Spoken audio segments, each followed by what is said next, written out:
up all these posters of Steph Curry? What the heck?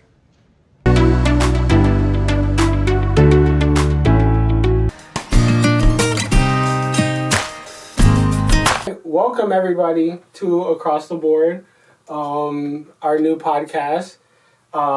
This is something that we've wanted to do for a long time.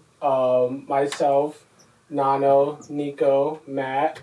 So this is just going to be a sports podcast, and we really want to do this in a very genuine and informative manner, but also we just want to feel like the guys talking about sports, and we don't want to bombard you with facts and all this kind of stuff, but we definitely want to show you guys that we know what we're talking about and that we can have informed discussions without also participating in the super hot takey sports media space. Want to also be upfront with our biases and things and sports that we are genuinely that we kind of have a niche in, because obviously not everyone follows every single sport. So I would just go off by introducing myself. I'm Miles Curry. I currently have a job in sports media. I watch pretty much every sport, but I primarily focus on college and pro football, college and pro basketball, and golf and F1. So I'll let my other co-hosts introduce themselves, and we'll get started here. This is Nano Torres, and I currently work in marketing and PR, but I am a specialist for the most part in F1 and golf. Those are my two niches. And what up? My name is Nico. Nico Rodriguez. You can call me Nico Cashman. What I do, I'm not currently employed. My job is I do sports betting. I've been doing it for 3 years now. I've been doing it since my freshman year of college. These are my buddies here. We all love sports. My life is sports, essentially. I mean, that's all I do. All I do is watch sports, and that's it. That's really all I do, is watch sports. So, yeah. Awesome. I'm Matt Page. I'm a soon-to-be assistant baseball coach at a junior college. Soon-to-be, starting in January. will be. That's awesome. That's awesome. I love college sports. I love college football and college basketball. I also love the NFL by my A.J. Brown jersey. With the baseball, I also love MLB. Passionate Devils fan, so we'll talk about something about the Devils. Yeah. NHL, pop in. Mm-hmm. And I'm so excited. We've been planning this for a while. A minute for sure. We got some good things to hop into. Just so the audience is aware, you'll sometimes hear us refer to Nico as Neeks. That's kind of our nickname that we've given him. So add that to the list of names you can call Nico. And if you also hear me refer to Matt as Oos, that's kind of just our thing as well. Nico also just finished his last final, so he's officially a Seton Hall grad. We'll go through today NFL news and go over the games that just happened on Sunday. There's a big weekend of college football. The college football playoff starts this weekend, so we have a huge preview of that. The NBA Cup is happening in 30 minutes? Yeah. So Nico's got a stopwatch on his watch, ready to go. Nico's a huge Knicks fan, and Nano's always is from San Antonio. So clashing of two hosts today. So we'll preview that and kind of talk about some NBA news. College basketball we'll touch on. F1 season just ended last week. We do have to say we are all Seton Hall alums, so yes. That is our college squad at least, so there should be a little bias there. We definitely will talk about the Hall and how back we are, truly. We're back. We're back, finally. F1 season just ended last weekend, so we'll touch on that. Some MLB news, NHL news, and then Neeks will have his sports betting segment at the end of. It's also 100 days till baseball, so I did see Neeks' story today. 100 days till opening day. Mm-hmm. We have the WBC before that too. Oh yeah! Oh my God! We got more baseball to come. Yeah, I totally forgot about that. That's gonna be. Wait, when's the WBC? It starts in February. Okay, this should be really fun. Boricua, baby, let's go. Let's go. NFL. It was a loaded NFL slate this past Sunday. Great games. Terrible Sunday for injuries. Obviously. Pat Mahomes. Well, if you're a Chiefs fan, for sure. Well, I mean, Micah also got Parsons also tore his ACL. Yeah. Christian Watson, that was a big injury. Watson also hurt. I'm a Broncos fan, so If you couldn't tell by the sweater. So we're gonna start with the Broncos and Packers. I'm not gonna start the segment because I'm gonna let you guys start it before I go into my whole Broncos soliloquy. So I'll let Matt start it. Okay. You guys get all your thoughts out the way, and then we can kind of have a informed debate after. Yeah. Then you can rebuttal, essentially. I think this was probably the best game the Broncos played as a team this whole year. Definitely the best game that Bo Nix has played probably in his whole career. Absolutely. 100%. He outdueled Jordan Love. I think the receivers that Denver has are really underrated. I think Cortland Sutton's a top probably 15 receiver, and it's probably talked about like top 30. And they just got these gadget guys that like they just move around. The motion is crazy. You got Sean Payton just like in his lab, just cooking up some plays. Marvin Mims, Troy Franklin, they're speedsters. And Bo Nix just has all these toys to play with. It's hard to stop. And with that defense, I mean, you got last year's depoy. And, I mean, it's hard to score on them. I mean, the Packers did have some success running the ball. I mean, that's what Josh Jacobs is going to do. It's cuts and cuts and cuts. But, yeah, I was really impressed by the Broncos. Yeah, no, for sure. Broncos did have a good game. I thought you put that together pretty well. I would agree with you. I think the Broncos played their best game of the season. I picked them winning before the game started. I watched a lot of NFL Live on ESPN, and they were talking about the game, so I was watching their conversation about it. And all of them picked the Packers for some reason. So that's what led me picking the Broncos. But I picked the Broncos either way just because I knew that they were going to win. And they've been balling this season. Just like you said, Bo Nix, they have all the receivers. And, yeah. The Packers were the betting favorite going into the game. That's fair, and I like how that was the motivation for you to put your money onto the Broncos. But anyways, yeah, no, I totally agree. I think Bo Nix definitely had his best game of the season. As a pro. Yeah, for sure. He looked clean. The Broncos' defense was mint. I really do think. I mean, it was just a good game overall. I mean, they had two huge, like, fourth quarter turnovers, and I think that really they're the team that nobody wants to play, I feel like. And also, even though the Broncos played their best game, it still wasn't at faults. They turned the ball over on downs, I think, twice, or was it twice in the second half? Oh, my gosh. Sean, and this, like, the last drive still makes zero sense to me. The Broncos are up, 3? They're up 3 at the end of the game. They're in field goal range, and Sean, instead of just... No. They weren't up 3. We were up 8. The Broncos were up 8. They're in field goal range, and he decides to go for it on 4th and 1. I guess finish the game, offense on the field, like, don't have to worry about it. But you just kick the field goal, go up by 11, and the game's effectively over regardless. But he decides to go for it on 4th and 2. Adam Prentice doesn't get it, and then we still have to sweat out. We have to send our defense back out there. I really don't understand what Sean was doing, and he really got away with it because the defense was so good and because we were able to still win the game. But that is something that I'm nitpicking with Sean, is that these in-the-game situations and these, like, not kicking some of the, like, more obvious field goal attempts are kind of annoying me as a Broncos fan. But I'm never going to complain about it. It's a personal quarry. You guys are 12-2 on the season. I mean, that's pretty impressive. 12-2 is. I mean, again, I think that they're the team that nobody wants to play, in the AFC right now. I would say so. I just have a couple of stats. Obviously, like we've all said, Bo Nix's best game as a pro easily. 302 yards, 4 touchdowns, no picks. His second highest EPA per dropback of his career. He had a 25% explosive play rate, which is a pass of over 15 yards downfield. He now has 4 games with 4 passing touchdowns in his career. And he now has the second most wins in his first 2 seasons with 22, tied with Big Ben, Andrew Luck, and Dak Prescott. He's actually kind of looking like an actual player now. He's looking very good, and it looked very rough around the Raiders time, like right before the bye. It was looking very rough for Bo Nix, and his mechanics were just all over the place. I didn't think the play calling and the sequencing was a lot, and losing J.K. Dobbins was obviously big, but I think he had his best game as a pro. He was so in control. He was able to avoid sacks and avoid negative plays.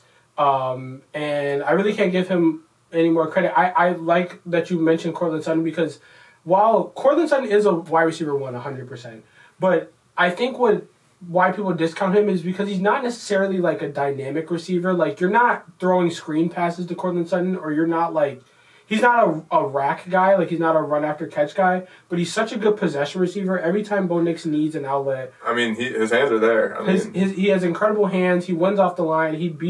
I've seen him beat a lot of top corners. He obviously, to pick up Matt, he had a pretty good game against the Eagles. Against the Texans, he scored on Derek Stingley, who's in most people's respect like the second or third best corner in the league, or top three. And so I've just seen him do it against great cornerbacks and in all different types of systems. So I think Cortland Sutton really should get his flowers. The defense played great, 2 sacks. I mean the pick by Pat Surtain was outrageous. It was outstanding, and I'm just glad to see him back at full health. I was kind of frustrated with the pass rush up until the end, and they really clutched at the end and were able to get pressure and finish on Jordan Love. He was pressured on 52% of his dropbacks, which is the highest of Jordan Love's career. So yeah. I think it was just a great. I think it's fair to say that he struggled like a lot under that pressure. I mean. The first half he played very well. Yeah, very well. It was probably the second half changes by the Broncos defense. I'm not smart enough to tell you exactly what the schematic changes were, but they did. They were able to really change things in the second half. And so that was very good. Just to end this game, I think with the Micah injury, I think the Packers probably, a lot of people had them winning the Super Bowl or had a chance. I don't think they could do that anymore. They're caked. They're caked. Well, who's coming out? Who's beating them in the NFC? I think they could. There's a chance. The Rams. There's a chance they can miss the playoffs. As much as the NFC North I think the Eagles are playing bad, I still think the Eagles can compete with them in the playoff game. I mean, they can compete. Yeah. The Eagles compete with everybody.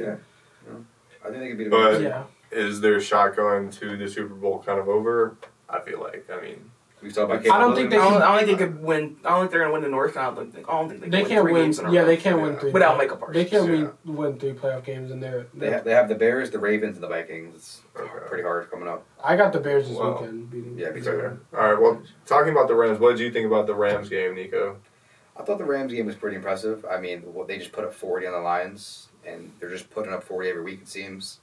I know they just lost Devontae, but I mean they still have many pieces. They have, and Puka's just a madman. I mean, that guy just gets 100 yards, it seems like, and just sleep. Yeah. It's just, it's crazy what they're doing over there. And they have a run game.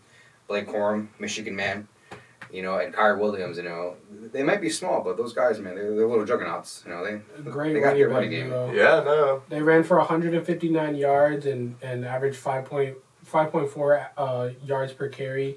And that just really adds to, like, the whole play action part of their offense and really unlocks them. Like Nick said, they're losing Devontae, but it's a week-to-week injury, and so you hope he won't be here next weekend for the or on Thursday. They play on Thursday. They play the Seahawks on Thursday. Yeah, big game. The rematch. So he won't be there for that, but hopefully they really just need Devontae for the playoffs at this point. That's fair. It's just such a powerhouse. I mean, looking at fantasy-wise, before this, Puka and Devontae were literally the highest-scoring wide receiver duo, And so now that's a big hit, but again, he'll come back, and we'll be able to see how they finish, the end of the season, how they go into the playoffs. But yeah, Tay's been huge for them, and I think that he's really also probably helped Puka as a receiver a lot. Because I think Puka is improving, which is very scary for the whole NFL.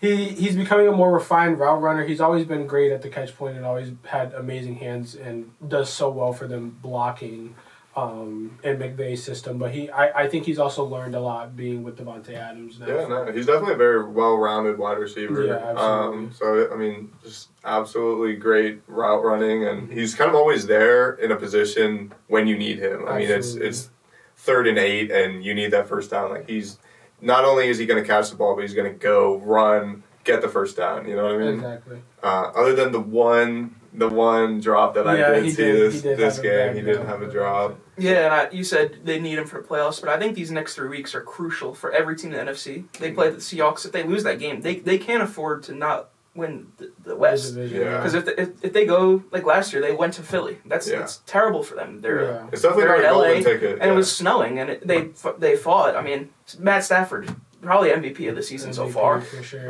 Right. He But, put on a master class. Yeah. I Yeah, mean, Absolutely. and also I think the Detroit defense is terrible. I mean, that's fair. I mean, they gave up so many points to Dallas last week. They gave up 40. What was it? 41? Yeah. 45. 41, 34. Jeez. Stafford threw for like over 350 yards with 3 touchdowns against his former team. So And it's like Yeah. they're not. I don't think there are gonna be a lot of shootouts. I mean, you got Seattle's defense, you got Philly's defense, you got LA's defense.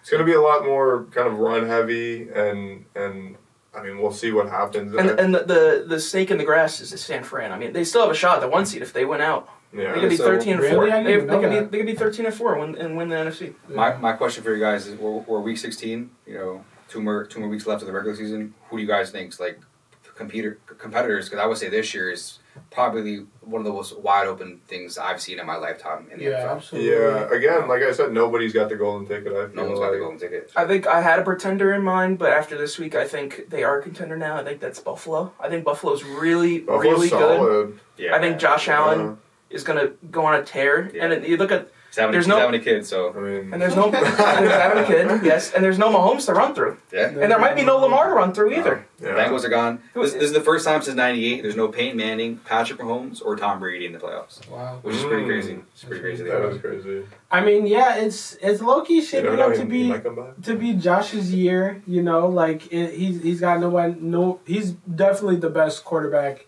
on the AFC side that's going to make the Yeah. playoffs. Fair.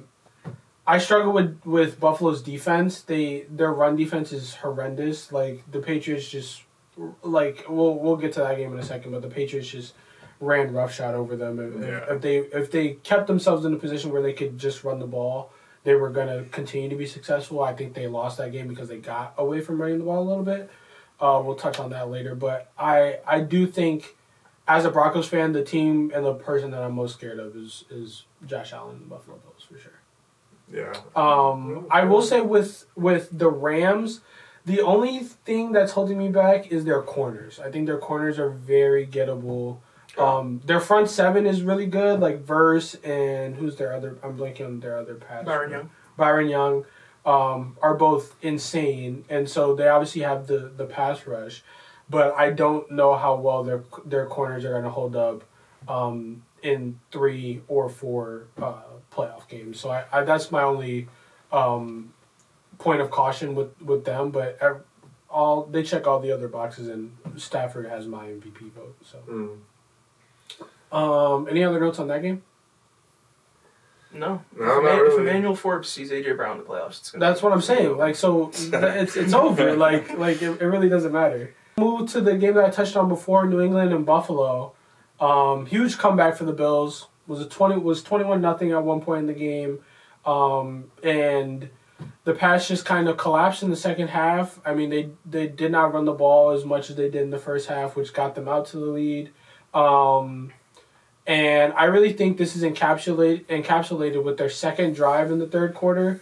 They did not attempt a run. They had 7 straight passes with Drake May.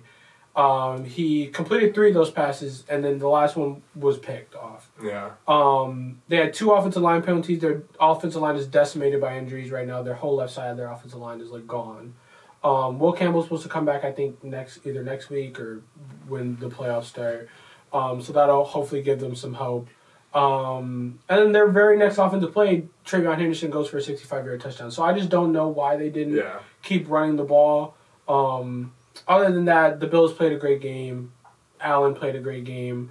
They can run the ball so well. I think when Joe Brady isn't fucking them over, for lack of a better term, with his play calling, I think they're a really good team. Obviously, they don't have the outside weapons that you would hope for like a real AFC contender, but I think you got Josh Allen. Yeah. As long as you got Josh, you got Superman. You can make it happen. And I can say Josh Allen he's been doing pretty good. Absolutely. For me, at least, for this fantasy season. To be fair, on my bench though, has also been doing good. I don't know why I'm blanking. Drake May?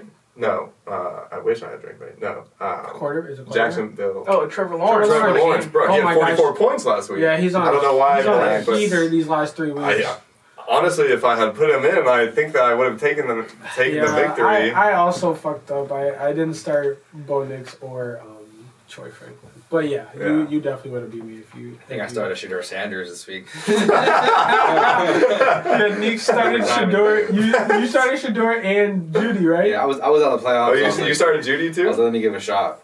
I saw him drop. Oh Shador yeah. and Who Judy did today. you play, Jason? No, he played Parker. Oh, Now okay. Parker has to play Jason for loser of the league. Meach dropped like 200 points in our league, bro. Yeah, Meach did. I lost by 100. Well, back to the game. 200. Concerned with the Patriots at all.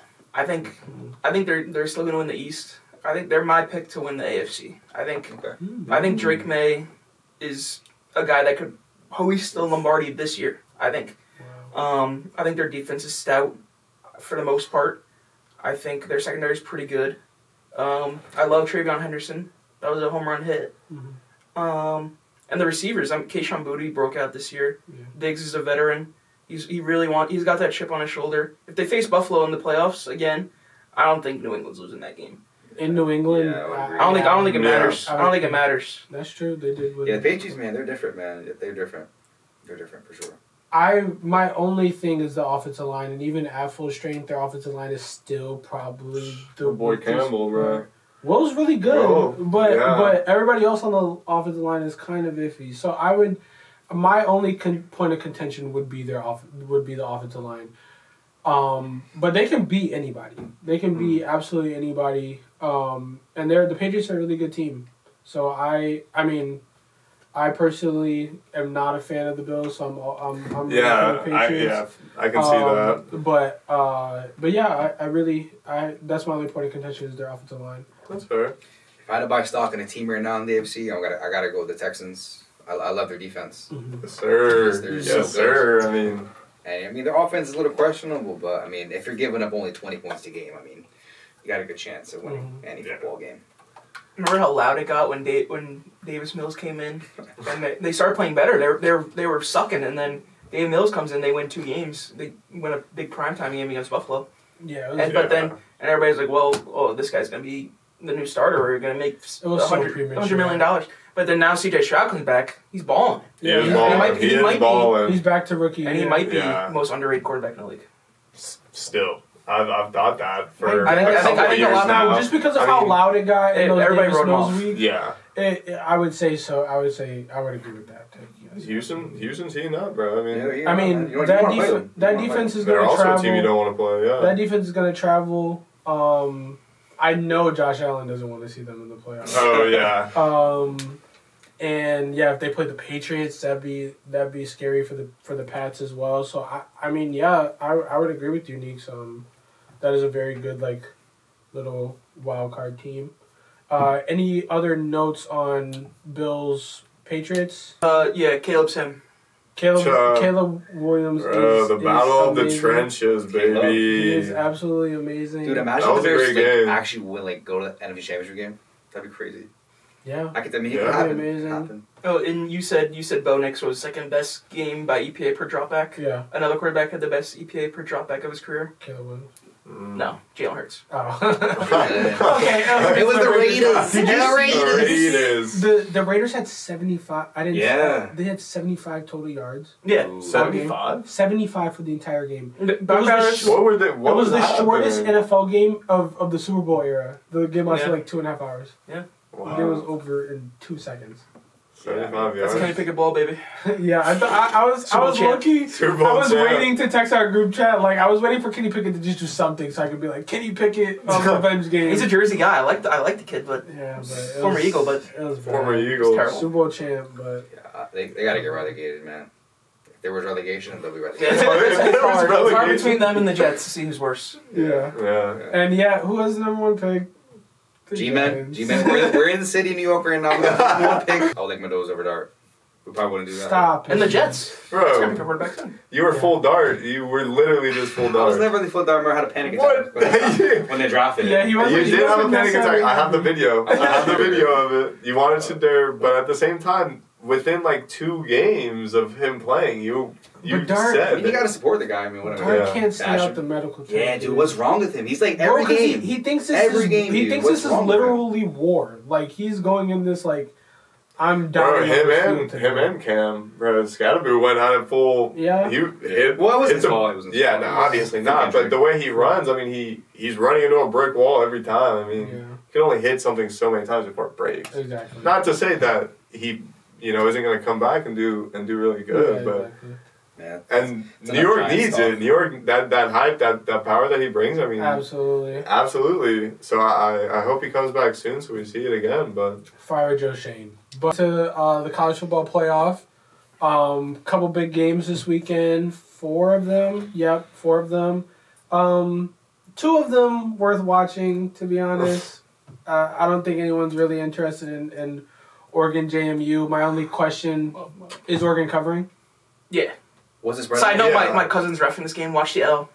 Yeah. Shout out. shout out. But yeah, it's 21.5. I said we were texting before when the They're playoff covering. when the bracket was coming out. Mm-hmm. I said it was probably gonna be a 27.5. That's what I would have put it at. 21.5. And JMU, if you look at the matchup, it's a terrible matchup for JMU. Yeah. They run the ball a lot, and they've thrown it well against the Sun Belt. So, Yeah. and Oregon's probably one of the best pass defenses in the country. Yeah. So, Yeah. to be fair, I they think haven't- it's- I they've think only they're number 3 in the country. Yeah. Yeah, to be fair, they've only faced like USC and Indiana, who are pretty much the only passing offenses they've Yeah, faced. they've only allowed 144 passing yards. Yeah, I mean, no, it's very impressive. Yeah. And JMU's going to have to run the ball extremely efficiently to even cover this game, but I don't think they're going to do it. Yeah. All right. We'll We see. heard that. Take, I- take Oregon, baby. I You do think that you think they're covering? I think that Oregon Hey, covers. college man here said it. I College man here He said it. convinced me to do it. You're a college man. I love it. I'm taking Oregon. It's minus 1 or 2 right now at FanDuel. I'm gonna have to take that. I mean, Yeah. Oregon and Autzen in the playoffs. No hate to JMU though. I think they deserve this. It's a great program. Oh, yeah. They should have Great program. shout out Jeff 100%, but this is just a buzzsaw that it's sad. It's gonna be like the Indiana Notre Dame game last year. I mean, Oregon's a massive favorite. It would be Yeah, cool if they they're- covered. Huh? It would be cool if they covered. They made the game close. They probably won't make the game close, but Yeah, I mean it'd be cool, but I don't think. And everybody's saying like the group of 6, group of 5 doesn't deserve a spot. I think it's just this year it's so weak. I mean, last year if we were Boise? doing Boise was really good, and if Yeah. it was this format, Boise would have been the 9 seed. They would have went to Indiana. So, and then if they won that, they would have went to the Rose Bowl at Oregon, and they took Oregon to the limit at Yeah. Autzen that year. So, yeah, very true, very true. Yeah, I think it just depends upon the year. The ACC just fucked up the entire bracket with their weird tiebreaker bullshit. Yeah. But yeah, so I really have no problem with a group of 5 team getting in, and it's just because of the year that 2 of them got in and kind of made the bracket a little bit weird. The other group of 5 team, Ole Miss versus Tulane. I was just about to say that. What do you think about it? actually, how weird is that? Like, This is like, What, the fact that Tulane's in? yeah, I mean, They're a solid team. You know, they lost to UTSA, baby. They lost to UTSA. I wrote this down. They have the weirdest resume. They beat ACC champion Duke in September. They lost by 35 to Ole Miss. They won by a touchdown to Army. They lost by 22 points to UTSA. Shout out the Roadrunners. Shout out to Roadrunners. And then a 13-point win against North Texas to win. What conference are they playing? The American. the American. Yeah. What a random season. I mean, and then to just make the playoff. and then they're going to face a team with no coach. Well, they do have a coach, Well, but not yeah, their actual. not Yeah, their not actual coach. And they've already played them and lost by 35. Yeah. I think it'll be closer. I think the spread's 17.5. I think Yeah. Tulane has a shot to cover that. Yeah. But I could would see not. I would not touch that. I can see like a Seed 10 to 14 point game.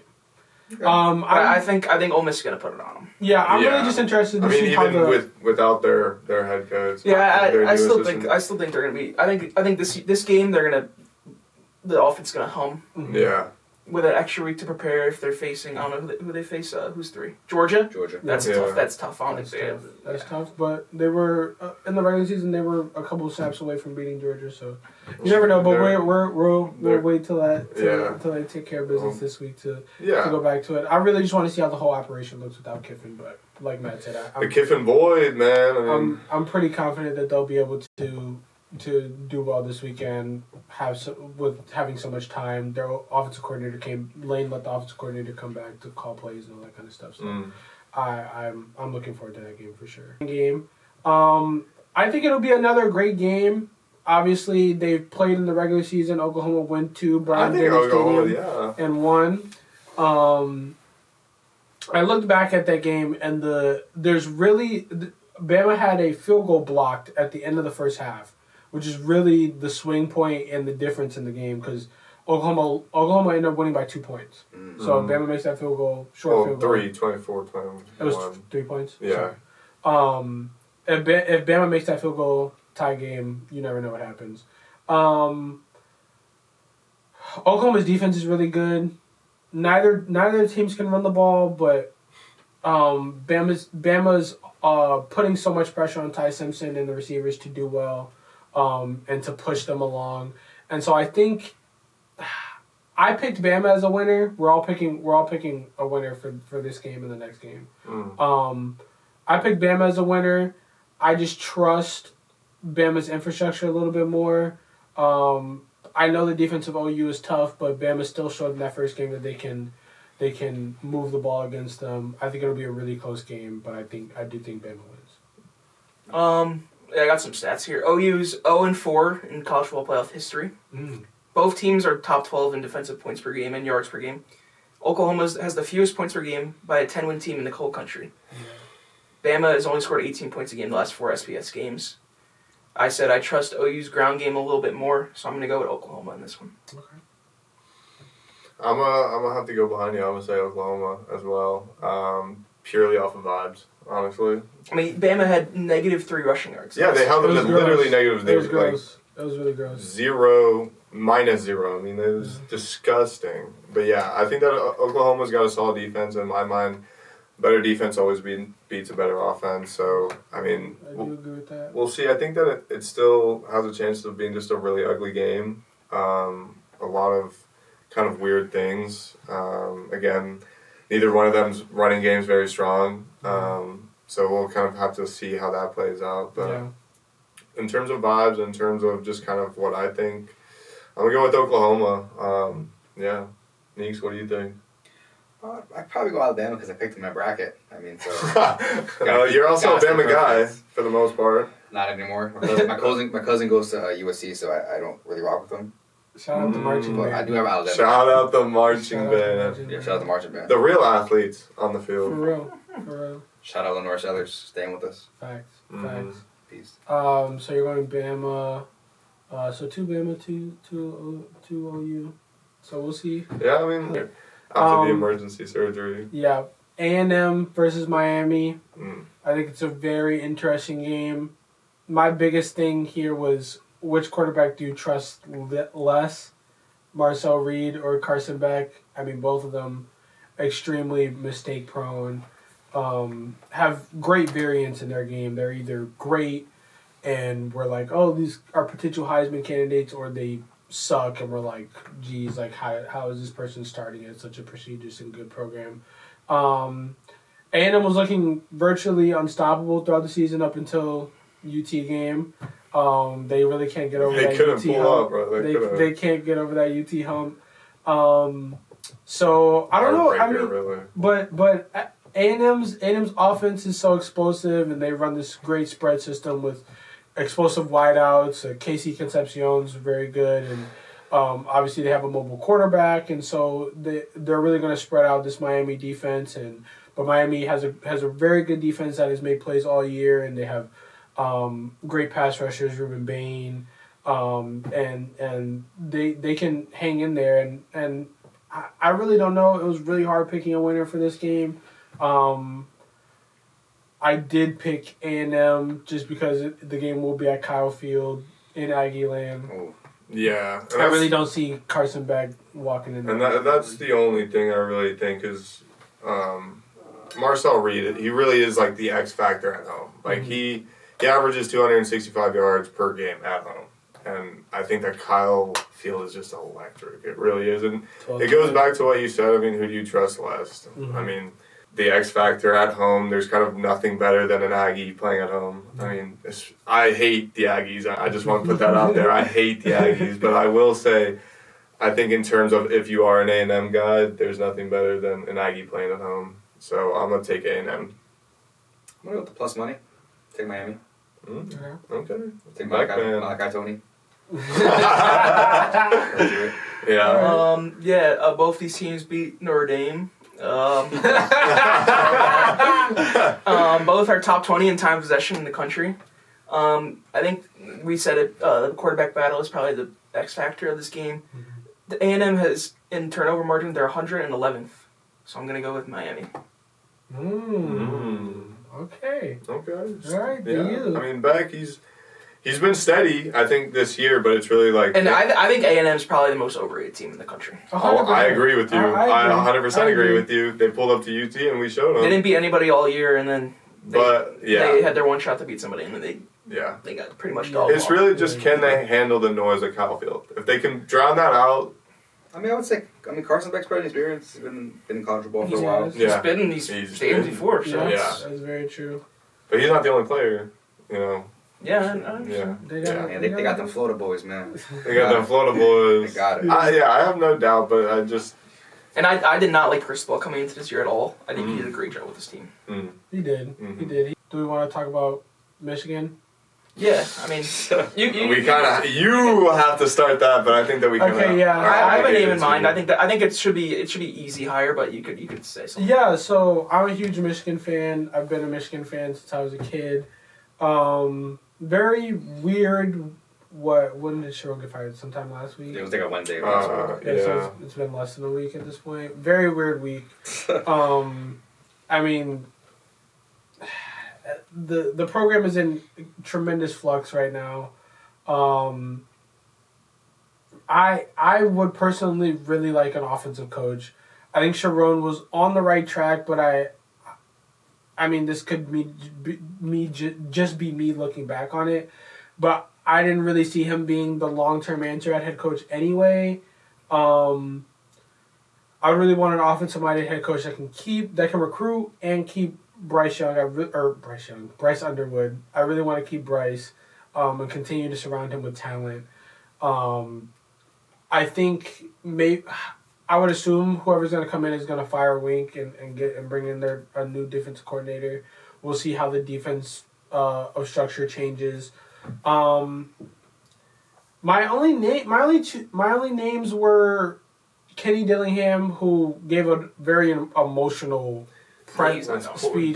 Dave Portnoy's choice right there. Yeah, but he gave a very emotional. They interviewed him at practice, and he's at Arizona State right now. He's an Arizona State alum. Him and his whole family live on the same street, together.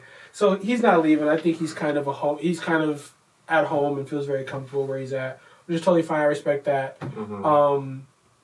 And so the only other name is Jed Fish. Yeah. And who's a proven winner and is a great offensive mind.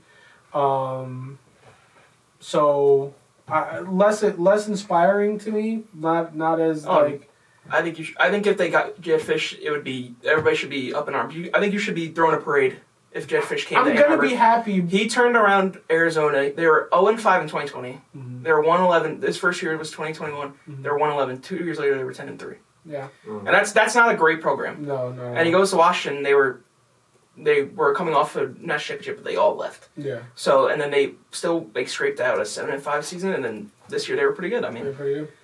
And also he's a Jersey guy, so. Oh, I didn't know that. And Michigan is there. That's a pipeline there. Jabril Peppers, Rashawn Gary. I think the Northeast Michigan has pretty much swept up there. Yeah. And I think they're gonna have to. I think Matt Campbell is gonna be a pretty good hire for Penn State. So I think. Yeah. So it'll be interesting. I'd be excited about Fish. I'd be excited what the offense is gonna look like and the play calling, because the play calling really pissed me off this year. So I think that a new and renowned offensive mind would be great. I think he wasn't focused. Okay. Yeah, he obviously wasn't. I think there's two things you have to get done immediately if you take the Michigan job: keep Bryce Underwood, Yes. and then get Nick Marsh in the portal from Michigan State. That's a great Ooh. receiver. He's from Michigan. Mhm. I think you can get him, and that's what Michigan pretty much needs going into next year. Is some Yeah. weapons. They Nick need Marsh some- and they need Andy something. Bush would be a good. Any relation there or no? I don't think so. No. I believe. I don't think so. They need some That would help. have been cool. That's what they need. And also, if we just want to touch on the portal, there's Uh-huh. a couple quarterbacks in there. We got Dylan Raiola's in the portal. Yeah. DJ Lagway, Brendan Sorsby, DJ, yeah. and I heard Lane tweeted some. Lane, and Sam Levitt is in the portal, Yeah, Levitt is in the portal. which is Arizona State, which shocked me when Dillingham's giving all these speeches. He's going to stay in, and Levitt. I think Levitt's probably going to go to LSU. That's what everybody's saying. Yeah, so Unless Trinidad goes. Lane tweeted about was it Levitt, or did he tweet about? I saw he tweeted about somebody. Oh, I didn't see that. Maybe he tweeted about Levitt. Anyways, What I think he just like retweeted like news of Levitt entering the transfer portal, kind of Okay. implying that he's gonna try to get him. I can see Levitt at LSU. That seems like a Kiffin fit, Or Trinidad. unless Chambliss comes. Yeah. Mm. Yeah. I mean, I've no. Where's Raiola going? Georgia. Probably. SEC team. Yeah, He was committed to Georgia at one that's point. fair. Brendan I mean, Sorsby, maybe. too. He was pretty good at Cincinnati this year. Mm-hmm. He transferred from Indiana. So keep that in mind. Indiana's probably, if you're a quarterback in the portal, Indiana's probably the number one place you want to go right now. Yeah, That's very fine. true. Where do you think Lagway's gonna go? Home. Which is where? I don't know. I don't want to see him play football anymore. Big NBA night. It is the NBA Cup. Yeah. Is tipping off in 4 minutes. I I was gonna say, believe. what's the timer look like? 33 minutes is Oh, okay. It's about 8:30. 8:40 tip off. Eight Probably. forty. Yeah, Jesus. Yeah, It's like, NBA. Jesus Christ. It is in Vegas though. Big Cup preview. Knicks versus Spurs. The Let's Knicks. go, baby. The Knicks defeated the Magic in the semifinals to get here, Yep. and the Spurs beat the OKC. improbable Oklahoma City 24 Thunder, and what? Who 24 and what? up to this point were they were about to pass the record or the Warriors record, right? No, they had tied it. They had tied it. Yeah, Yeah, that's I'm saying they really- were about to pass it for most consecutive wins. And the Spurs and Wemby's first game back were amazing. They played a great game. Quick question here: Castle, Harper, and Wemby is a top what trio in the league right now? Will Fox. You would miss Fox there. I mean, that whole team is good. Well, who would I sub out to go five? Castle. Castle. I love Dylan Harper. Dylan Harper is the man. Dylan Harper's Shout out. He is Great. going to be the man. I think he's going to be the best rookie in the class. So Cooper did have 40 last night. He that's did. true, but I think Dylan Harper is 46. special. Wow. No, He's is. a special He is. player. Yeah. Absolutely. Don't sleep on Con Knipple either. Having a great. Fair. I think he's definitely top 5 in 3-pointers made amongst the entire league. The Knicks have. I looked this up. They have the 2nd ranked offense and 11th ranked defense. They're doing very well to play to their strengths. Play through Brunson. Cats having a pretty good start to the year. I wonder in this game, Neeks, who would you think is guarding Wemby? Like, are you gonna put OG on him? I know we have Mitchell Robinson back. So probably Mitchell, Cat, and maybe Hart. I mean, it's gonna be a team effort. I mean, Yeah, he's coming back from an injury. But that didn't matter last game clearly. yeah, he had a great game. So, but I mean, we're a little physical. We're a little more tolerant than the Thunder. So I think it's definitely going to be a great matchup. I mean, I would just say let him do his thing. I would say lock up the rookies. Lock up the guards. Mm-hmm. And if we're going to beat them tonight, we can't drive. We can't drive in the paint. I mean, we're going to get blocked every Yeah, single that's- time. Yeah. That's the biggest thing about It's playing scary against tonight. I don't Spurs. know what's Like, going to happen tonight. you see people like Opt opt out of shots that they would normally take that Yeah. are pretty easy for Yeah. them.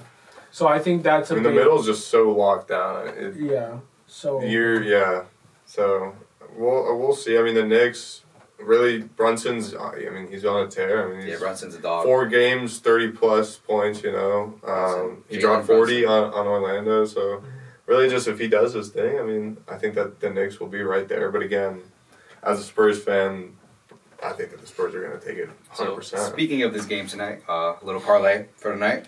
For the Okay. NBA First Cup. parlay of the episode. Yes. So, all right. So we have a NBA parlay. how many legs? 12 legs. 12 leggers. You We're might not say that's talking a lot of anything legs. easy. Might say that's a lot of legs, but I think I smacked the 15 legger last night on football. Something like that Monday Night Football, Steelers Dolphins. I would put $1 on that for like $14. Stinker of a game. Odds are plus 1,000 on that.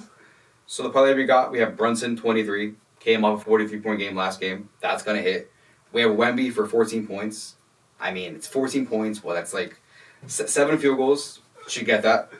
We got my man Dylan Harper, who you love, 2 assists. Should get that. He's been averaging that like all season long. We have Josh. 1100. Yeah, see that's what I'm saying. We only put like little baby props, little baby props. You know, baby we have props. Capper 2 assists. I would say what makes this ticket scary. Since I said I think if they're gonna win tonight, I think they need to shoot threes. They got to win from the perimeter. So we have OG Anunoby 2 threes, Mikal Bridges 2 threes, Mr. Cat 2 threes, and then Jalen Brunson 2 threes. Probably a long shot, but if they're gonna win tonight, it's gonna happen. It's gonna happen. Yeah. The whole I mean, team. Like I said, what do you say? They have the second best offense. Second. Yeah, but the Spurs have the number 1 rated defense. So like I said, shooting the rocks tonight. But You know? it does come from a lot of paint protection. I kind of like the trend of they're gonna shoot a lot of threes because they're not gonna be taking their same. And OG and Mikal are both shooting from over 40% from 3 this year, which is pretty good, pretty damn good. Yeah, so I think it should be a very good matchup. I'll probably pick the Spurs to win, but I think it'll be a very good game. Did you have any notes on it? Any stats on that? I mean, just defensive. I mean, really, we got, while even when Wemby was hurt, we still had Fox and Stephon Castle. I mean, they were locking it down, and even putting up points. I mean, Fox had, not average, but he had 24 points, per game, and I think that he's kind of showing like not his veteran abilities, but he's showing his abilities as a growing basketball player. Yeah. You know what I mean? And so now with Wemby and Stephon, it's hard for me to think that. Well, I want them to win. I want them to win the chip. I really do. Well, I did pick them for my championship pick. I do believe that they will. Yeah, Neek's pick, Really? and So we have a little preview tonight. Neek's, Matt, and last year we did Ant. We all did NBA picks before the season started. And Neek's actually texted me reminding me this week. But Neek's finals pick and matchup was Knicks over Spurs in 7 and Brunson MVP. So, wow. I'm a genie, man. I'm a genie. So he predicted it. So we'll see. Maybe the NBA Cup is a preview of what's to come in the finals. So Yeah, we'll see what happens. This big OKC. I mean, again, 24-1. They're pretty good. Yeah, they're a solid. they're definitely And I saw they all the starting 5 has played like 2 games or like no games together. Yeah, they haven't. Yeah. They haven't played together. That's very crazy. much.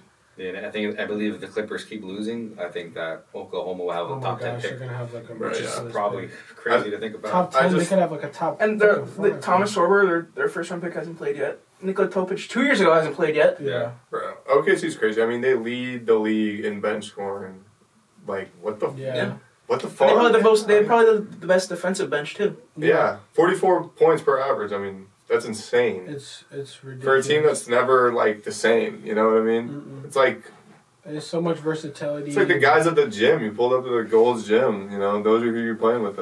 But actually, you're on OKC. Yeah, you know what I they're mean? just OKC. I've kind of gone back and forth with flirting with thinking about them winning the having the wins record and surpassing the Warriors 73-9.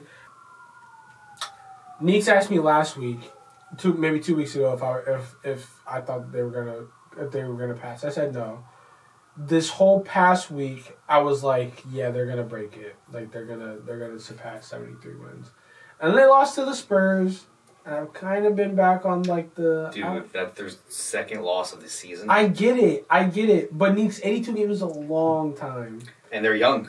They're young. They are below 25 years old. They're young and they've been hurt. Like it's not like you could be like, oh, someone's gonna get hurt. They've been hurt. Yeah. So they're gonna lose. And they have 2 losses. I was never they're gonna. No, but I'm get saying hurt. that's like a thing. If they were fully healthy, I could be like, yeah, well, it's a long season. Someone's gonna go down.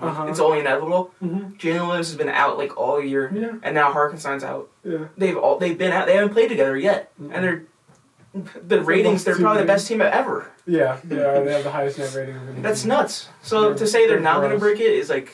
I mean, they're on their way. So, but how They're many games are they gonna lose? Well, they lost. I think they're gonna go 75-7. That's ridiculous. Yeah, I think max they only lose 4 more games in the season. I think now they're, like I said, they're young. They're probably thinking about this. They're young. Like I said, they're gonna talk about it. No, yeah, Like, dude, let's definitely- Unless Shea goes down. Then- Facts. Yeah, I mean, Yeah. fingers crossed. They're unbeatable, man. You can't beat them. I mean, they lost the other day, but I mean, shit, they're gonna lose eventually. I mean, but that was just like I said, second loss in what? And their first December. loss was to Mid-December, bro. Portland. Like, that's Yeah. That was to Portland. Yeah. And I watched that game. You know, it was a Good great game. team. It's a great game. So yeah, so SGA is just so elite. It's gross. Yeah. But we'll see how they pan out the rest of the season. So I got the Spurs for tonight's game. I think it'll be a very highly contested game. I could see it being like 4 to 6 points. So we're going to the picks first. Yeah, let's just do picks for the game. So Okay, I'm gonna go Spurs all the way. I think the Knicks are a great team, but bro, number one defense, and you know how I feel. Best defense always beats best offense. So Currently in the city, right now recording. Gotta go with the Knicks. Yeah, I'm gonna go with the Knicks too. I'm just gonna have this running thing. Like if you win the NBA Cup, you can't win the finals. So that's what I'm gonna go with. So the Knicks are gonna win the cup. that is fun. That is Raise the true. banner. In the garden. We'll see. Okay, yeah. I mean, We'll see. The time to tip off is what now? It's probably already going. No, like 15 minutes. Okay. 15 yeah, minutes. NBA never starts on time, so you know how that goes. It's on Neek's time. First basket, Exactly. you heard it here first. Jalen Brunson, first basket. Oh, you think? I could see that. A little mid range. Little mid range. All right, so just to move to other topics in NBA, obviously Giannis is kind of, we had this whole like will they not trade debacle in the summer, and then they signed Miles Turner and made some other moves on the margins, and now he has this calf strain, and the Bucks aren't doing too hot, and so they've kind of revisited talks with his agent and him about possible places left. He's eligible for an extension this upcoming offseason, and then I think he only have 1 year left on his contract. So the Bucks are kind of in a dilemma where it's a player that's been loyal to them for so long and brought them a championship to Milwaukee, which is obviously a feat in its own right. But they also don't want to lose him for nothing in next offseason. So there are some spots. There's a couple of teams I had listed down that are possible suitors that can give up enough to get a Giannis. So I had the Pistons, who have a plethora of good young players that they can trade, as well as some picks. The Spurs obviously have a plethora of good young players, picks that they can also trade. Oklahoma. Yeah. Atlanta has the Pelicans pick this year, which is looking like it's going to be. It's obviously going to be in the lottery, but probably top. I would hope top 6-ish. And then the Rockets. Obviously, with the second apron and everything, it's kind of really hard to make these kind of mega trades, especially in season. But I was wondering what you guys thought of those destinations, if you had any more in mind, and Probably the say whole Minnesota. Giannis saga. Minnesota could probably get him. What, they'd have to trade probably Randall and Dante. But way more. Yeah, they're Randall, Dillingham, Picks. Dante, Randall, Dillingham, Dante, and Picks. Shannon, maybe. I would be intrigued to see a. I'll- what? No. I would be intrigued to see a trade opportunity through the Spurs, like what that would look like. That's the With- team that, because I think with now, and Wemby's not making, like, he's not on a deal yet. He's Yeah. on the rookie scale. Yeah. So I think if you want to win right now, then you're going to want Giannis, because I think the Spurs say Wemby Giannis. and Yamba's combination, Yeah.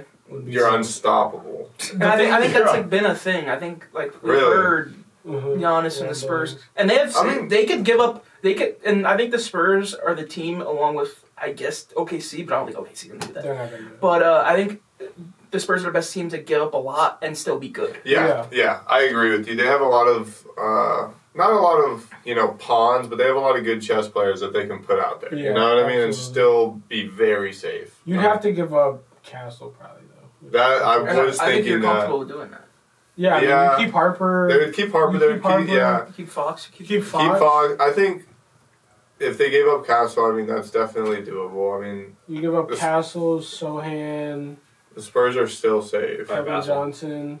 Huh? Yeah, probably Keldon Johnson for Yeah. the salary. Johnson. Yeah, Yeah. Johnson, and then a pick or two. Because, I mean, that's depth. And they could survive that's it. depth right They there. could survive it. They'd still have some depth behind it, and at that point, they're competing with the. And you have Giannis, Wemby, Fox. And that's Harper. That's gross. I mean, they already have the number one defense. They'd be an even better defense. Yeah, it would be a lock at number one defense, I would say. Can you imagine an alley-oop from Giannis to Wemby?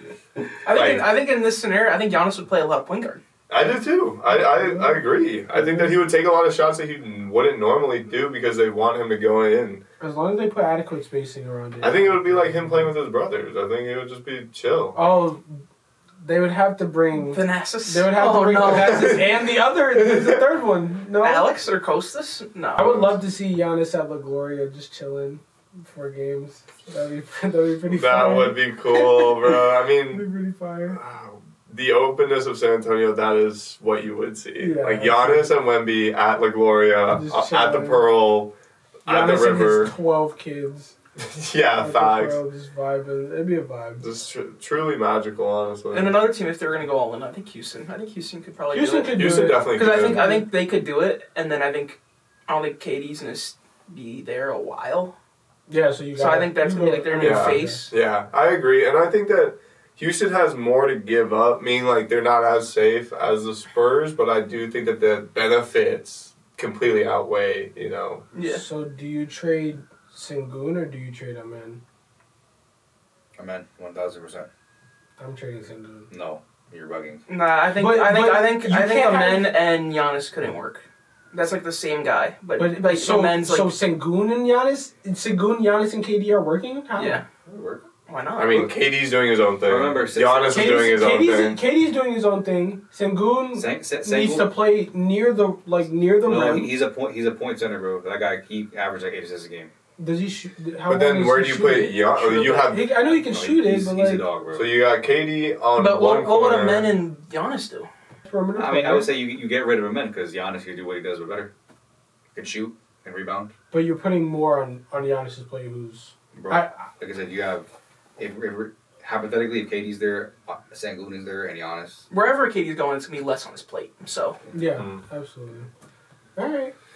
All right, yeah, well, they have to trade him because the Bucks just lost by like 40 to the Nets. So Yeah, I mean, it's gross. It's getting really gross in Milwaukee. fair. Rookies. So rookie of the year race. Cool. Harper Flat and Coop. Flag. Who got it? Do we Flag. think Harper makes a run at it? now, unless there's a trade and he moves into the starting spot, I don't think they're gonna. I think it's between Khan and Flag. I think Hoover last night honestly solidified it. Yeah, the 42 points. 40, bro. I mean, there's still a lot Overtime of- against there's still a lot of that. ball left, we're but- 25 games in. First 18 year old bro to ever drop that much points, bro. Come on. Yeah, I mean, he is 18. And he's playing in the 42 Mavs, against who Dallas. Who suck, bro? He's gonna be the Post main scorer. Luka Dallas. I wouldn't be surprised if he gets 3 more 41 games this year. Cool. Especially, I mean, especially if against he got Dallas. 3 You more, I don't think see that Khan would having a be- 40-point game? Oh yeah, you mean yeah. Con with the threes, he's gonna have what? Because Con's dropped high 30s a couple times. So I could see Con giving him a run for his money. It's a great rookie class though. It's a great rookie class. I was saying, is it the best since like what? 03? Is that crazy to say? Hold on. Because we've had some pretty good classes. I would still probably put 2018 over that with Luka and Trey and Luka, Trey, Ayton was one. Ayton was one. But who knows? Maybe next year's probably I thought better. 2017 wasn't too bad. Next year's gonna be lit. This class is great. I mean, you could name like so many guys from this year, Yeah. which is really good. Like, definitely better than last year's class. That's for sure. We're gonna move to some college basketball. Huge game. We gotta talk about. Huge game. We gotta talk about This the past Garden weekend. State Hardwood Classic. I just want to put it that it is technically still called the Hardwood. The if you just Garden forget State the Garden Hardwood. State part. It's the Garden State Classic. Me and Neeks were in attendance. Barely. Not just kidding. And Seton Hall ball is back. I'm proud to say. It was a very rough year last year. I didn't realize how bad it was until I started looking back on it this year. But it was a very rough year. 7 wins last year. But the team is pretty balanced. Shooting, I'm still a little bit worried about. But other than that, the freshman Hines is very good. Bud Clark is a bucket. Shout out, Bud. Yeah, Shout out 16 Bud Clark. points, not bad. Shout out bro. Bud Clark. He's my a class. bucket, prototypical point guard. I have my player that I hate on the team, which I have to all the time. Trey Parker, get off my squad. To me, you saw that lob? He threw that down. He has like 500 I followers on don't- Instagram. Super random. He's a ninth man, okay? Well, Yeah, it's you- good. That's I a put good in my thing. notes less Trey Parker minutes. But that's good, though. 10th man is. The guy we had last year was playing 40 minutes, so. That's true. That's true. I would have loved Trey Parker on last year's team. That's how desperate we were. It was the largest margin of victory for either side since 2015.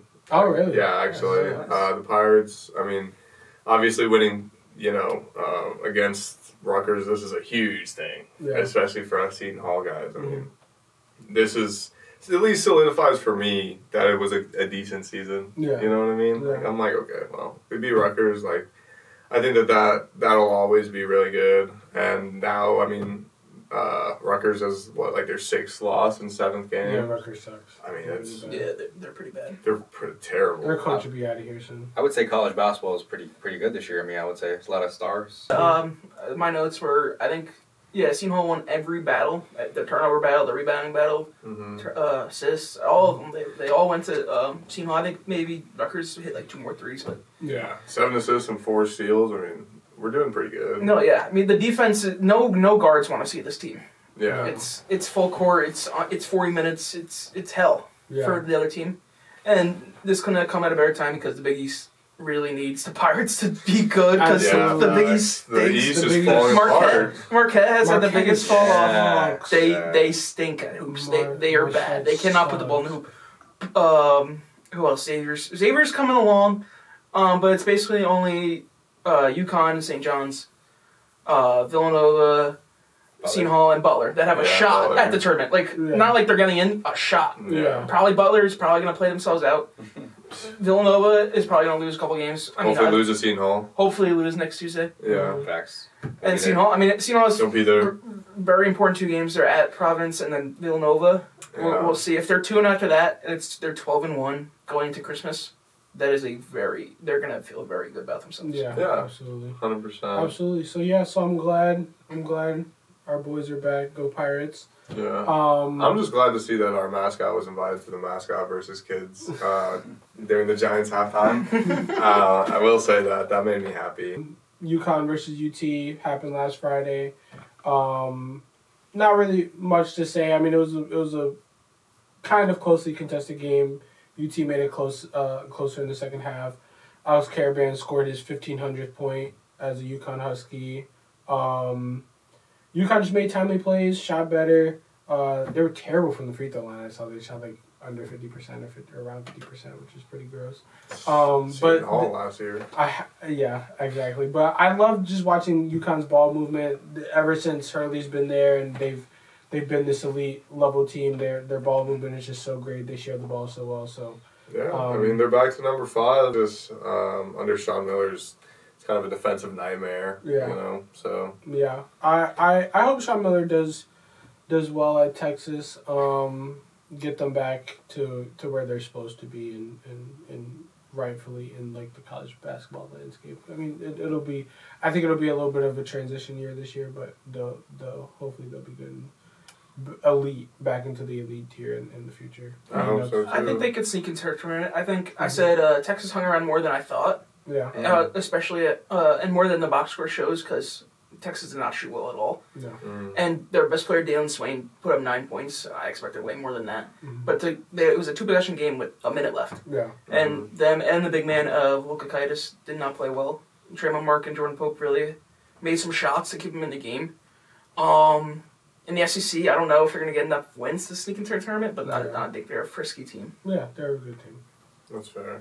So we'll just have to see what happens. I mean, I would say out west we got some pretty good teams in Arizona, and yeah. BYU is pretty good this year. BYU is doing good this year. Yeah. And a lot of West Coast teams are doing good this year. Absolutely. We'll touch on them in a second. I wanted to touch on Arkansas versus Texas Tech happened last Saturday as well. Arkansas won in a very entertaining game, I will say. Arkansas shot very well. They shot 52% from the field, 52% from 3. They rebounded, which I know he's huge for Calipari. He's always on his guys to rebound. And it was just a good game. I mean, Texas Tech definitely did not play their best game. I was gonna say it definitely was a good game on Arkansas, but I think Texas Tech also didn't play good. They led for literally 32 minutes of the game. Yeah. But they just shot terribly from the free throw. I think they went 3 for 10. Yeah. And Arkansas just kind of capitalized from the boards. Really, at the end of the day, missed shots. And the Arkansas freshmen are very good. We always know Calipari. And it really wasn't, it wasn't that bad of a loss. No, in terms of. It was on the road, right? Yeah. Not neutral. A lot of glue around the freshman guards that Arkansas has. I love Malik Thomas and Darius Acuff. Yeah. But I love the glue guys more. I'm a big Carter Knox guy. DJ Wagner is a good facilitator at times. I like his defense. Billy Richmond. Billy Richmond might be my favorite player in the country. Wow. Billy Richmond, he can't shoot a lick, but he's just like player. 6'7" forward, and he's a lefty, and he dribbles around the court, and no one can take the ball off him. Yeah. Really? And he just finds guys. It's in the right place. He finds Brazil. He finds Acuff. He finds Thomas. They're a really good team, but I'm really worried about Texas Tech. They topping at 30 and Christian Anderson at 28, and they lost. Yeah. They need more from Lawan Watts. He's their big transfer. Losing Darian Williams was massive, and if they had him back, they would easily be a top 10 team. Yeah. They really haven't had that really, really solidifying win yet. Yeah. All the big games they pretty much got either blown out or blew it at the end. Yeah. So I'm worried about Texas Tech. I agree. Texas Tech seems to kind of fumble at the last moment in a lot of these games. Not in the last moment. They just seem to get to the point where they can get, and the game's still going. Yeah. You know what I mean? I think I have some hope. I'm kind of holding out hope that they'll be able to round it into form as the new year comes and in conference play. I think they'll be all right. But still some ball to play. so a we just lot gotta of give ball to them. play. But I do definitely hear your worries and concerns there. I love Brazil on Arkansas. I think he's a great player. And it was just a good win for the Razorbacks. They got another big one coming up this weekend. Yeah. Arizona Bama was a very good game. Obviously, Arizona #1 team in the country. Best 9-0. best resume in the country. Tommy Lloyd's really going out and Bryce make James. sure Bryce First team does not touch the court. They really made sure Put that out there. to go out there and play a bunch of great teams, and this game was the Braden Burries game. 28 points, shot it great, and they just kind of blitzed Alabama. Also Aiden Holloway, one of Bama's best players, had 0 points in 21 minutes of play. They're not gonna win this game if Aiden Holloway having 0 points. So, and the lack of front court for Bama just is kind of very evident at this point. They allowed 20 offensive rebounds for Gonzaga. Awaka and Krivas combined for 21 and 29. Yeah. Yeah. It's Not going a lot of games. Yeah. It's just bad for them. It doesn't also help when, Arizona's freshman's dropping 28 points on you. Exactly. And Coa Pete didn't even. Yeah, Didn't do anything. Yeah, they didn't need him. Yeah, exactly. but Alabama's, they're 12th in the country in 3-point attempts, Yeah, they play the pace and they're Yeah. I think a lot of people love that. A lot of people love the analytics Nate Oates does. I don't think it's ever going to work though. I don't think they're ever going to win a championship doing that. I don't I totally agree. And their defense is not good enough either. They can't create any turnovers. It was 15-4 against Zona. Yeah. You can't win a game just causing 4 turnovers and. Yeah, I totally agree. And I think that, it was just also a good game for Arizona. They were trailing, I think, in the first half, and then they... I think they were trailing a little bit in the second half, and they went on a crazy Yeah. run. Oh, yeah. Yeah. And Nate Oates just refused to call a timeout, and it was pretty bad. Yeah, it was gross. You just kept, keep it going, and then they would miss, and it'd be a 3 on the other end, keep it going, miss, dunk. It's like, oh my goodness. Yeah. Best team in the country until proven otherwise. Yeah. Pretty much solidified their -- 1 ranking at this point. Seton Hall. So that's team country. Other than Seton Hall, of course. no bias Or Michigan. there. Yeah, Michigan, bro. They wiping teams out the water, man. Absolutely. Take Michigan spread every game. UCLA versus Gonzaga. Powerhouse Gonzaga. Yeah, powerhouse. 10-1, not bad. Yeah, not only bad. losses to Michigan at the Players era. They're just a super balanced team. I was looking. I didn't get a chance to watch this game, but I was look. I got to watch. I made it back to my apartment for the last 2 minutes of the game. You didn't get to watch that yet. So I didn't get to watch it. But I did see Adam Miller's on Gonzaga. Yeah. He had a huge. He had a pretty Really? good game. Who's been in college basketball for forever, but Graham Ike had 25 points. And they're just a super 21. Yeah, Both they're- of them have 46. they're just a super balanced squad, mostly veteran squad, and they're just Gonzaga. I mean, they're always going to be good, always going to be elite, always well coached. So, on the UCLA side, I love Donovan Dent as much as the next guy. I think they're maybe get to Dent reliant in games. I know.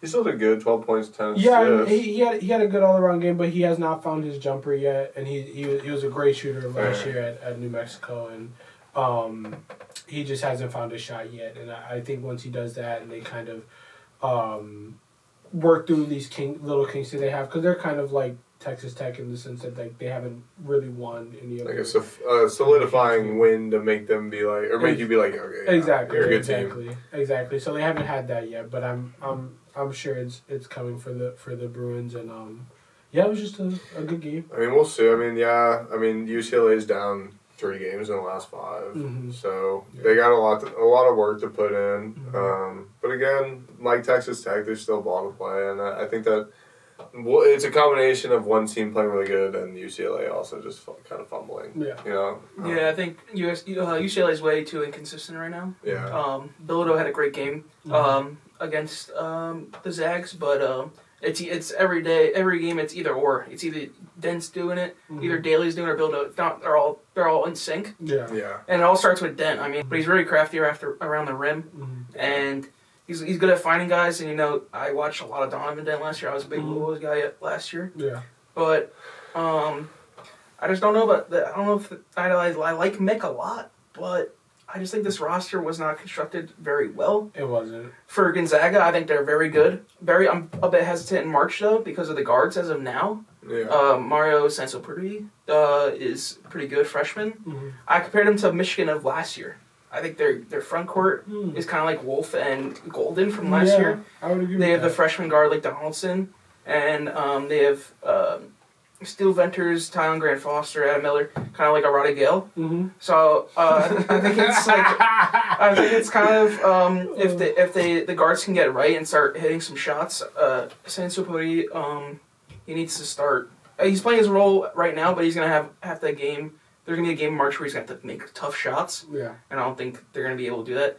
But I love Ike and Huff. I think probably a top 3 front court in the nation. Absolutely. Yeah. I like that comparison. They very much like the Michigan of last year. So that was Yeah, I mean, Gonzaga's just got crazy depth, and I think that's also what took down UCLA, because UCLA went up in the second half for a second, and it was just like, Gonzaga's just got powerhouse after powerhouse after Yeah. powerhouse. They keep going. You know all what I the time. mean? So, it's just like a... The big buzzword for Gonzaga is like the most connected team. It's not their most talented team, but their most connected team. Yeah. I can see It's that, like the yeah. buzzword the media likes to say. Yeah. Yeah. Houston versus Arkansas in the Peru on Saturday, and I'm excited. Houston was my team coming into this year, so Why are they playing there?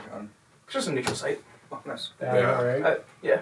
I think a couple of my buddies, because, I mean, for whatever reason, New York's the spot right now. I got a couple buddies who moved up here after college. in Gotta love Texas. it, man. Gotta come up.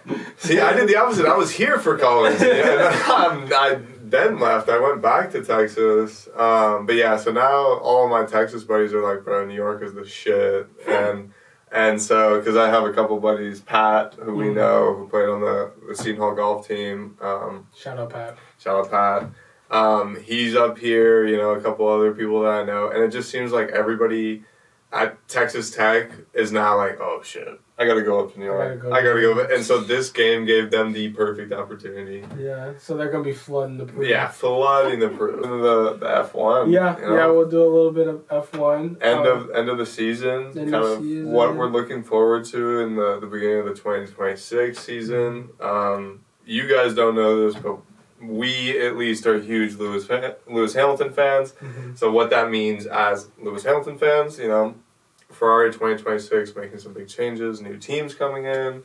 So there's a lot to dive into regarding F1. Absolutely, absolutely. We'll start off with the end of 2025. Yeah. Obviously, Lando Norris is the driver's champion. Your driver's champion. He's not mine. Your driver's He's champion. not mine, but yes, your driver's champion. Won by 2 points over Max Verstappen.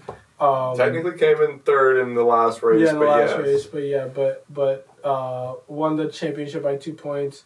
It was just a, he did end Max's his reign. yeah, you I mean, know? Max had won the previous 4. Yeah. So this is the end of that. So it's the end of a dominant run for Max. I'm sure Max will be back next year. 100%. He'll be good. Yeah.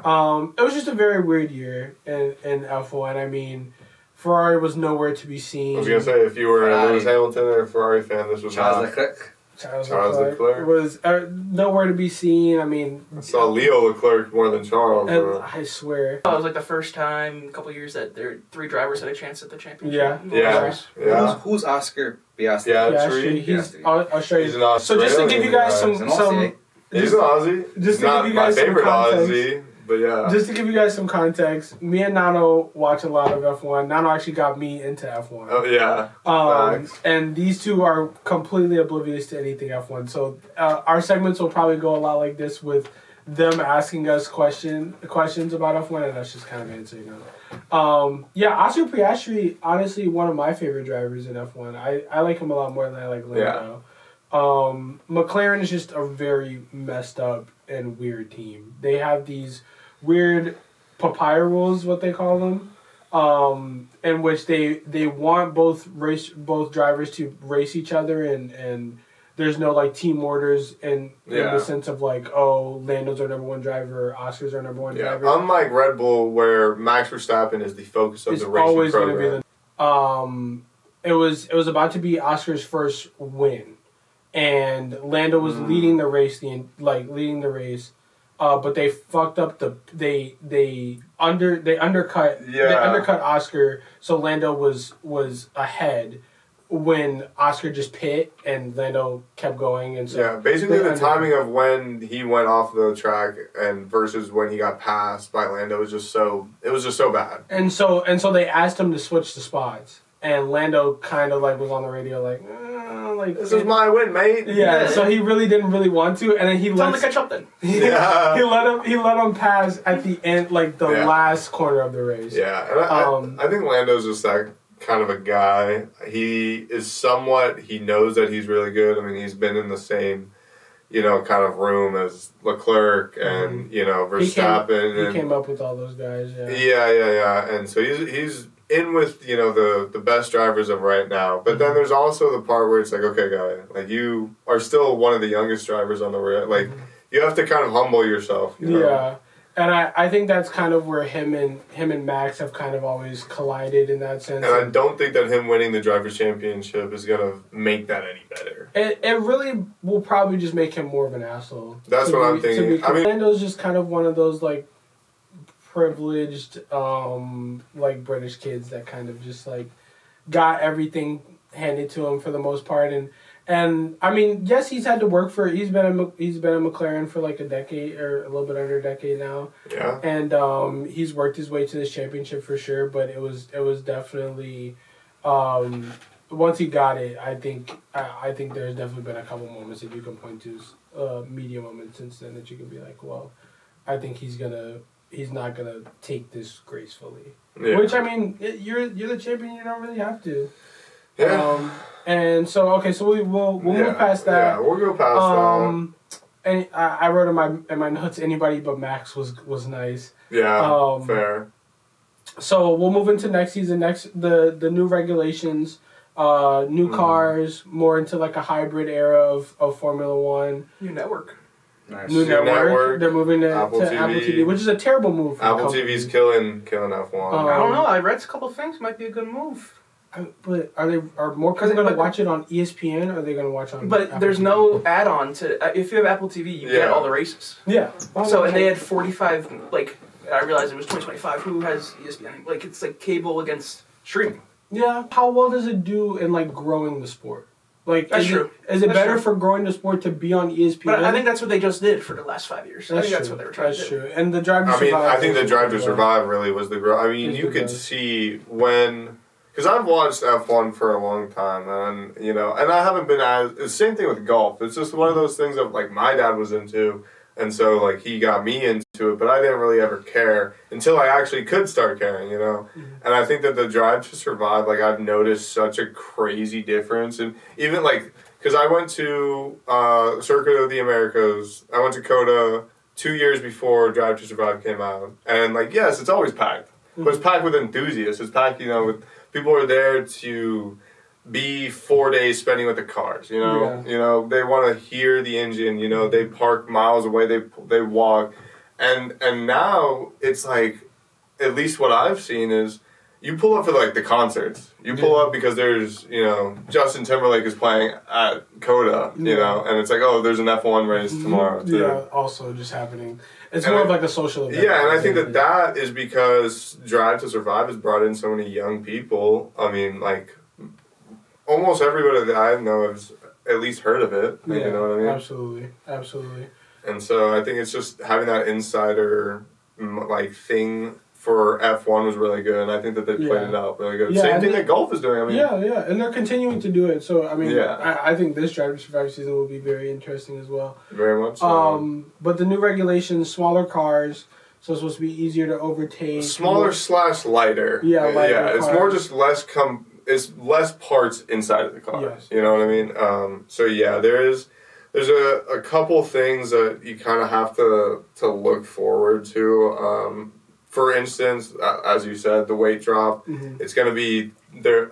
Every car now has to be 30 kgs lighter and 100 millimeters narrower. And as a person, you're listening to 100 millimeters, you're like, okay, that's How like, much is that? yeah, that's not that crazy. But an F1 car, every single millimeter is downforce of speed. And so another big thing that is coming into change, besides the engine itself, is the end of the ground effect or grounding effect, which is basically it happens because on the bottom of the cars there's like the floors are made in a way so that it kind of bounces when you're going under speed and when you're taking on tension, you know what I mean? And it actually kind of bounces and you get a better feel for your car. They're taking that away because of the fact that the car is actually smaller and less things have More to be nimble. Yeah, exactly. So it's kind of maybe gonna take the straight line speed away as much as they kind of are leaning into kind of what Red Bull has been doing for the last decade, which is focusing on corners And making them as fast as possible. Yeah, because in the corners to make up time, it's instead of the straights where everyone's going fast. Yeah, exactly. And it's just. I mean, it's one of those things that obviously we probably won't tell a huge difference, but the drivers themselves are going to notice. Like, it's the actual feel of the car. A porpoising. Yeah, which is the actual act of the car bouncing. And it describes the violent vertical oscillation, bouncing, of the ground effect race car at high speeds, which basically comes into pressure. Like, the downforce that they have isn't going to be as good. So the car is not going to feel as good when people are braking or going fast. And that's a huge thing in the F1 world. Yeah. But along with that, now they're going into the active arrows. Yeah. For Z mode and X mode, which are going to be manual now. So before, the F1 cars have... Well, basically, there's a wing on the back, like you would see a wing on a race car, a sports car. That wing provides downforce when you're going through turns and things, but when you're going on a straight line, it actually can... It provides too much downforce that it slows you down, so it will open in something called DRS and allow you to kind of speed up in a way. Well, they're taking that ability away now, and it's going to be a more manual thing, something that the drivers are doing on their wheels, depending on the like the actual situation that they're in. So they have DRS for corners, which I think is... Well, let's not call it DRS, it's like a turbo. It's essentially, it's an active arrow, that's what we'll call it. Yes, active. And it has now two modes, which is Z mode and X mode. Z is for the corners and X is for the straights. which is just going to be really weird, I think, like, because there's going to be more focus on trying to, it's like a video game. You're trying to hit the power up spots, like you're playing Mario Kart. And I think that kind of takes away from the competitiveness of it. Yeah, it'll be strange, and it'll be an interesting watch, and I mean, all the drivers will have to get used to it, because they've been so used to this ground effect and DRS era for a while. And so it'll be, and I wonder how the new teams coming in are going to attack it, and it's always with the new regulation set that that usually the manufacturers like Mercedes and Ferraris have the advantage right out the gate. But we'll definitely see what happens. We got to kind of wrap this portion up, but if you have anything. Yeah, I mean, just there's a lot of little things as Ferrari fans. I mean, they're going through some major things, new suspension. They're going back to push rod suspension. For anyone who knows, they haven't had push rod suspension in 10 years. I mean, it's insane. So, but yeah, we'll really just have to see what happens. There's a lot of new regulations. So it could keep going on forever, but we'll wrap it up with that. Yeah, HL talk and talking about the upcoming Winter Olympics. I saw personally, I saw my first Winter Olympics commercial this past weekend. I had the first one. Have you been watching Sunday football? Yeah, floor is yours, boys. So yeah, I would say the biggest story right now in NHL is the Quinn Hughes trade that just happened. Quinn Hughes from the Vancouver Canucks traded to the Minnesota Wild for 3 players and a first-round pick next year. The 3 players were 3 of the 4 first-round picks the Wild have just taken. Marco Rossi, William, he seems like a stud. But I'm a Devils fan. This is very sad as a Devils fan. Even we have Luke Hughes and Jack Hughes, the 2 brothers. It seemed like all the reports were saying that the Devils and Canucks were in talks, and the Flyers came in last second, and it was like, oh, maybe the Flyers will get him. And out of the blue, the Wild come in and make an offer and get it. A report came out about the Devils' offer. It was like Dawson Mercer, Zelayev, Simon Nemec, and a first-round pick. So I think that's probably a better haul that the Canucks would have got. But I think just like pairing that and giving Quinn what he wants, there's a lot of pushback between the team and Quinn in the last few last few months actually. Mm-hmm. Sad as a Devils fan. Do you think what do you think is Quinn's long-term situation? Do you think he ends up in Jersey one of these days, or? I mean, he has 2 more years, or he has this year and next year left in the contract. So if he's a free agent, I mean, I think it's gonna be hard for him not to go to the Devils. Yeah, I feel like he's gonna get there. Unless the Wild can unless the Wild win the Cup this year, which they can. Yeah. Or next year, and kind of persuade him to stay. But I don't see if you have 2 brothers in the league. We saw the Stahl brothers. Stahl brothers had 4 at the same time. Wow. But they never really played it with each other all together. But I think this family is very tight-knit. And the Devils did all they could to get Luke on the team. So I think they're going to do all they can to get Quinn. Would it be smart? Yeah, because Quinn's probably the best defenseman in the league right now, him and Cale Makar. But, what do you think, Neeks, about the trade? I think I said I thought it was pretty well traded. I mean, like you said, the Wild were probably the last team you would expect to even get him. They just came out of nowhere and just kind of swooped him up. And like I said, which is a pretty great trade for them. I mean, they're 3rd in the Central Division, playing really good hockey this year. They're a 4-game win streak, 7-2-1 in the last 10 games. So I mean, Quinn may not be excited that he's on the Wild. Probably end up in Jersey, but he has a great opportunity to even make himself a better player this year and have his team in contention for Stanley Cup this year. Yeah, and I also thought it was weird because if they do want to sign him back, they just signed Kirill Kaprizov to the highest paid contract in the league. So it's like, how much are you going to spend for 2 guys on a 24-man roster? Or 26 now. And we know hockey doesn't pay the most. Well, yeah, he's making $16 million a year, which is the highest paid. Yeah. But he's a great player. It would have been David took a pay cut. Yeah. And it seems like after these next 2 years, if the Oilers don't pay him what he wants, he's probably gonna leave. Damn. Which is gonna be tough. Yeah, and I would say this year in hockey, we're seeing a lot of new players, rise up to, Oh yeah. star. Especially coming with this Winter Olympics, the squads are gonna look very weird, hopefully, with a lot of brand new faces. Macklin Celebrini, Yeah. the first pick last year, Shout out is 3rd in the league in points right now. right behind McKinnon and McDavid. He's on a tear. Yeah, the Even Ducks though- are second in the Pacific Division, which is wild. Who, the Sharks? No, the Ducks. Oh. Oh, we're talking about who are you talking about? Macklin Celebrini. Oh, he's in the Sharks, right? We're talking about. The Ducks are playing well after trading Seagrass in the offseason.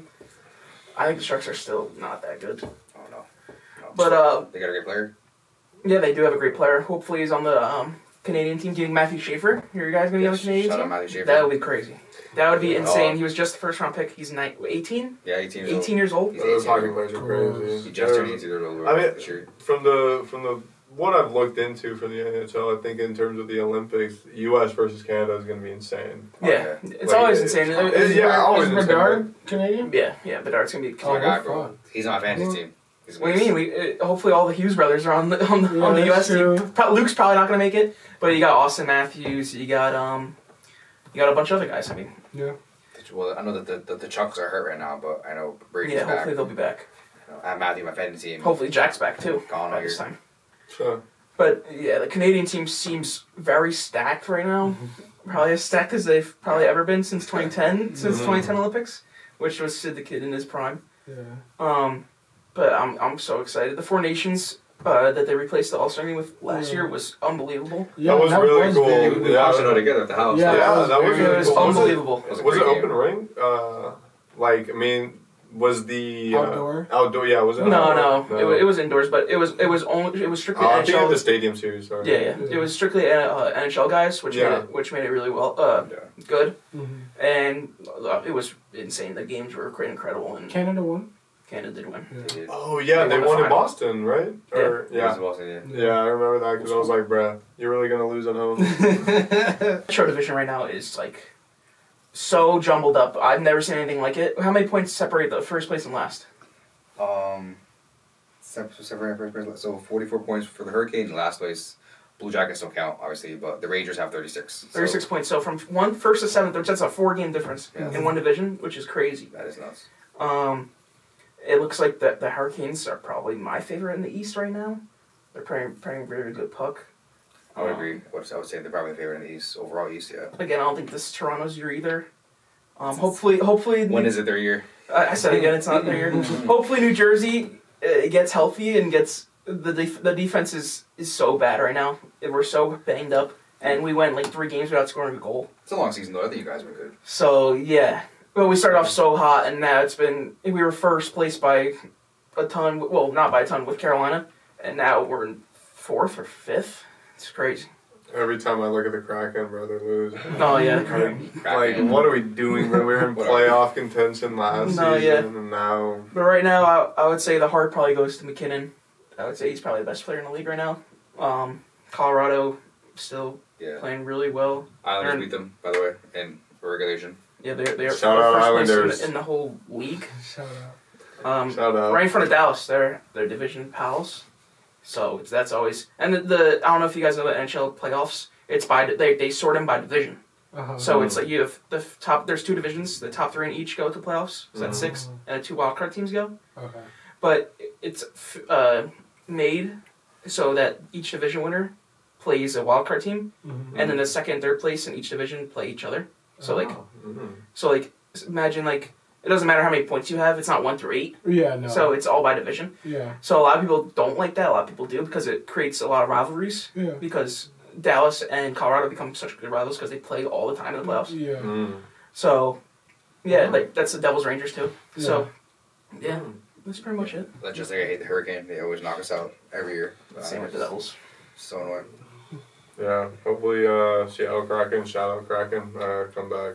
But I mean, hockey's a great sport. I mean, if you guys don't watch it, you guys should get into it. It's definitely fun. They're- Definitely profitable to bet on, too. So, There was a day last week. It was 4 games. There was a game tying goal in the last 15 seconds. Oh yeah, I did Oh my see God, it. yeah, I did saw see that. it. That was Two crazy. with 1 second left. wait, there was what? 4 games where there was a game tying goal with 15 seconds left. Damn. Well, 2 with 1 second Hockey's it's an explosive, Yes. fun sport to watch. Yeah. It really is. For sure. And I like the 3 periods, bro. Fuck It is halftime. pretty- And I would say bro. that's probably the league with the most parity right now. Yeah. Yeah. Quick. Do you have any quick MLB stuff that you want? Oh, yeah, I fuck. guess we could touch quickly. Mets, forgot. what are you Yeah, the doing? Mets, The Mets have baby. lost 4 guys. They lost Edwin Diaz, Pete Alonso, Tyler Rogers, and Ryan Helsley. They also trade Brandon Nimmo away for Marcus Semien. Why would you trade Brandon? Like, how the hell are you going to trade Brandon Nimmo away? It seems like they're banking on What getting the either Kyle Tucker or Cody Bellinger on the Mets. It's like Yeah. Brandon Nimmo's the heart and soul of the Mets. It's like, how you going to... I wouldn't say that. I would say Pete Alonso probably was, and they also lost him. I mean, Brandon Nimmo was a fan favorite. I mean, any Mets fan I know for loves sure. Brandon For Nimmo. sure. I mean, What do you think? As a token Mets fan, I have no words. I mean Pete Alonso at the loss. It's really just like I guess Stearns just wants is like scrapping the group. And it's No, just but like- still, there's still a lot of guys left out there. If you, I mean, yeah. and you got a lot of trades. I mean, you signed Jorge Polanco and you traded for Marcus Semien. Creates a big logjam in the infield. So Yeah. either I would say Beatty, Acuna, or Vientos are moved for a pitcher. Yeah. Maybe. Yeah.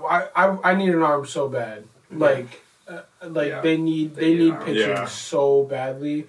The pitching depth it's so bad. I It's feel like terrible. So that's all I'm looking for is an arm, and then get one of Tucker or Bellinger, and we'll see what next year has to offer. I'm not going into it with a bunch of great expectations. I mean, Frankie's my favorite player on the team. Boricua, obviously. Boricua. And we'll see how Juan Soto That was looks. crazy. So they're looking for, to improve their pitching depth. They need a starter and they need outfield. Yeah. 'Cause right now the outfield's in a So flux. they're about to drop some crazy money. or trade. Or Because trade. like I said, the Yeah. infield's pretty good. It's definitely going to be very strange to go in the City Field next year and not see Nimmo or Pete Alonso. It's going to be very Or weird. Edwin Yeah. Diaz. Or the Trumpets, yeah. Yeah, Or the Trumpets. Oh Devin my Williams closing out gosh. games. It's like, That's what's gonna be going so on? sad. Yeah. It's I don't a even whole- want to think about it. All right, let's. At least we're getting a casino in a few years there. That's true. pretty cool. That's true. That's Shout out, Steve. as the sports. Shout out Steve. I think that's the perfect Yeah, segue let's transition into Neeks' betting segment. So- This will be a reoccurring theme Mhm. on the show. Neeks will always have.